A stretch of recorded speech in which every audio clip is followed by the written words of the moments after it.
നമ്മൾ ഈ chain banking പറയുന്ന സമയത്ത് നിങ്ങൾ ഒരു കാര്യം ശ്രദ്ധിച്ചോണം.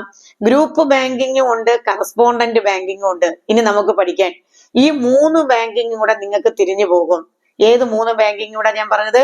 ചെയിൻ ബാങ്കിങ്ങും, അതുപോലെ തന്നെ ഗ്രൂപ്പ് ബാങ്കിങ്ങും, അതുപോലെ തന്നെ കറസ്പോണ്ടന്റ് ബാങ്കിങ്ങും. ഇത് 3ഉം കൂടെ എല്ലാവർക്കും തിരിയുന്നതാണ്. അത് തിരിയാതിരിക്കണമെങ്കിൽ നിങ്ങൾ ഇതിനകത്ത് പ്രത്യേകം ഓർത്തു വെക്കേണ്ട ഒരു പോയിന്റ് എന്ന് പറയുന്നത്, ചെയിൻ ബാങ്കിങ്ങില് സ്മാൾ ഗ്രൂപ്പ് ഓഫ് ഇൻഡിവിജ്വൽസ് ആണ് കൺട്രോൾ ചെയ്യുന്നത്. സ്മാൾ ഗ്രൂപ്പ് ഓഫ് ഇൻഡിവിജ്വൽസ് ആണ് അതർ 2 or more ബാങ്ക്സുകളെ കൺട്രോൾ ചെയ്യുന്നത്. 2ഓ അതിലധികമോ ബാങ്കുകളെ കൺട്രോൾ ചെയ്യുന്നത് ആരായിരിക്കും? സ്മാൾ ഗ്രൂപ്പ് ഓഫ് ഇൻഡിവിജ്വൽസ് ആണ്. അതാണ് അതിന്റെ ഒന്നാമത്തെ പ്രത്യേകത. 2, അവര് ഓട്ടോണമസ് ആയിരിക്കും, അവര് സെപ്പറേറ്റ്ലി ഇൻകോർപ്പറേറ്റഡ് ആയിരിക്കും. എന്നാൽ ഇവരുടെ major part of share is in the hand of the small group of individuals.